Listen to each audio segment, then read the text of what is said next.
যারা এটা সম্ভব করেছে, যে তরুণ সমাজ,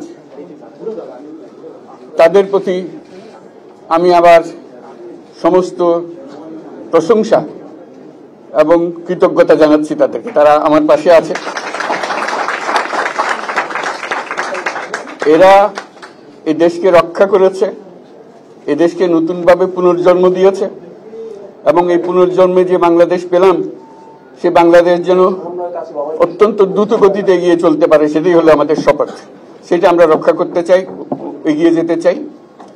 আজকে আবু সাঈদের কথা মনে পড়ছে আমাদের, যে আবু সাঈদের ছবি বাংলাদেশের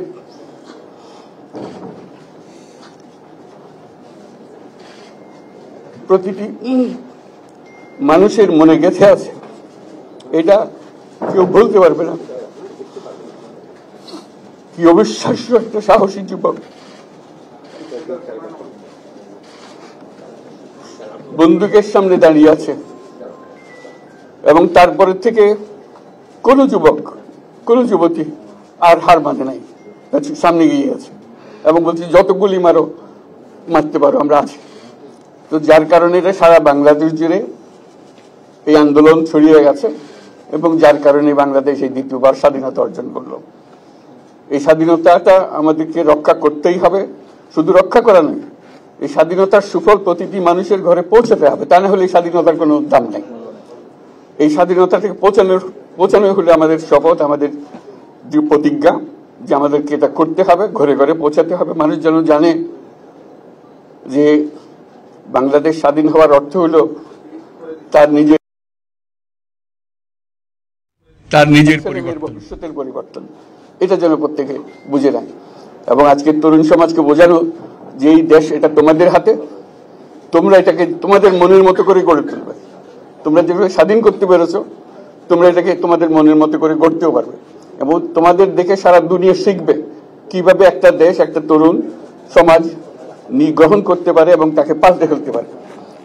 তাদেরকে আমি বারে বারে এমনি উপদেশ দিই যে পুরনোদের বাদ দাও, তাদের এই পুরনো চিন্তা দিয়ে এটার মুক্তি আমাদের হবে না। করি সারা দুনিয়ার মধ্যে এটা হবে না। এটা শুধু বাংলাদেশের কথা না, সারা দুনিয়াকে জুড়ে কথা বলছি। তোমাদের মধ্যে যে শক্তি আছে, যে ক্রিয়েটিভিটি আছে, সৃজনশীলতা আছে, সেই সৃজনশীলতাকে কাজে লাগাতে হবে। এটা শুধু বই খাতাতে লেখার জিনিস না, এটাকে প্রকাশ করার জিনিস, স্থাপন করার জিনিস, সেটা করা। এটা আমরা এই আজকে আমাদের পুরো কাজটা হলো, দায়িত্বটা হলো, তারা যেটা অর্জন করে নিয়ে এসছে, এখন তাদেরকে দিয়ে এটাকে করিয়ে দেওয়া, আমাদের সমস্ত কাঠামোগুলো পরিষ্কার করে দেওয়া। সরকার বলে একটা জিনিস আছে, কিন্তু মানুষের কোনো আস্থা নেই। মানুষ মনে করে সরকার একটা দমন পীড়নের একটা যন্ত্র, যেখানে পায়, যেখানে সুযোগ পায় তার একটা কষ্ট দেওয়া, তার থেকে নিংড়ে দেওয়া, যে সকল স্তরে। এটা হলো তার থেকে কেমন ভাবে সামাল দিতে হবে, তাকে একটা ভয়ের একটা জিনিস, তাকে সামাল দিয়ে চলা। এটা হলো সরকার। এটা সরকার হতে পারে না।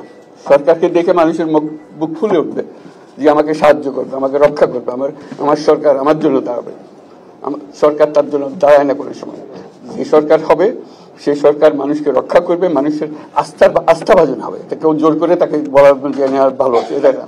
সে নিজে নিজে বিশ্বাস করবে, সরকারি লোক দেখলে বলবে আমার লোক, আমাকে রক্ষা করার লোক।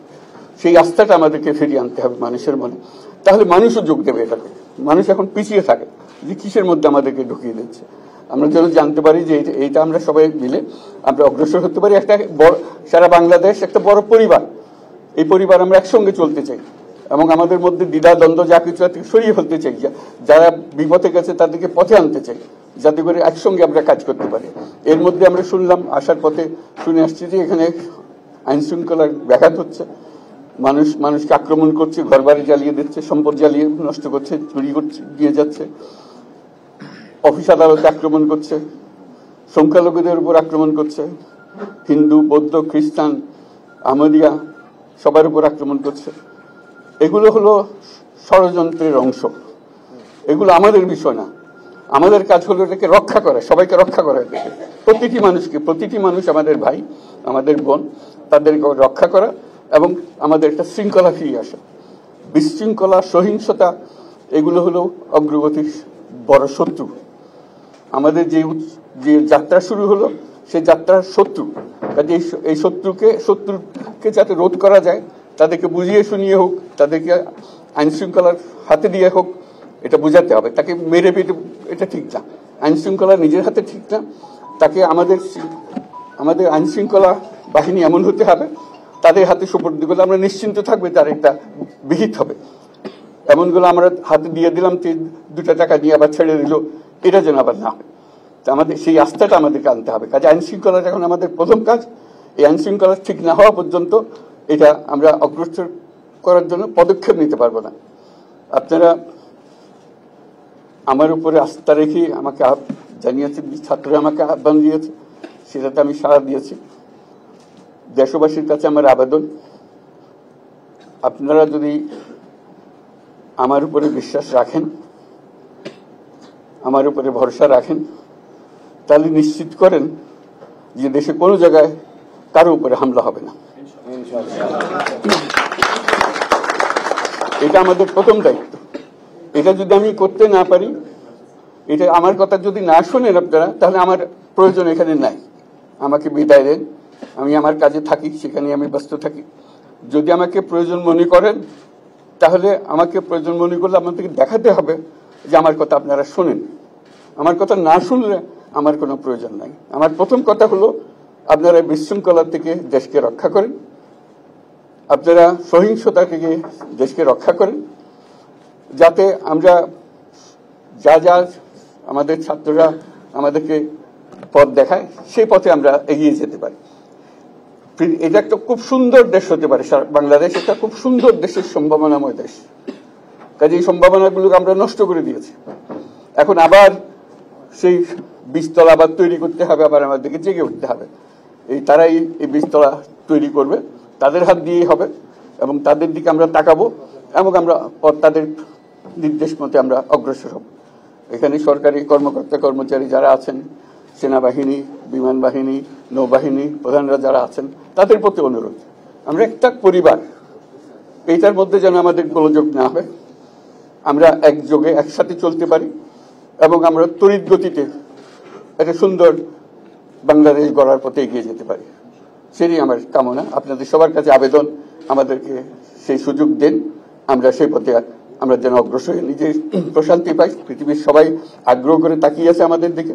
এখানে যখন ছাত্ররা রাস্তায় নেমেছে, পৃথিবীর সব জায়গা থেকে অভিনন্দন এসছে, যে তারা অবাক হয়ে গেছে। আমাদের তো গা শিউরে উঠেছে, প্রতিদিন যা হয়েছে অবিশ্বাস্য কাণ্ড। তাদেরও এটা স্পর্শ করেছে, তাদের তরুণরাও জেগে উঠছে আমাদের ছেলে মেয়েদের এই অভিজ্ঞতা থেকে, তাদের এই সংবাদ থেকে তারাও চোখ জেগে উঠেছে আমরা কি করতে পারি। কাজে আমাদের কাজ হবে এগুলো সম্পূর্ণ করা। আমরা আজকের থেকে শুরু করলাম, সেটা আশা করি আমরা দ্রুত গতিতে এগিয়ে যেতে পারবো। সবাইকে ধন্যবাদ।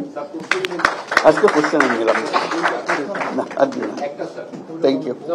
আজকে হবে কথা তো হবে। Thank you so much. Chief বলছেন যে স্যার আমি নামিয়ে পর আশ্বাস আপনাকে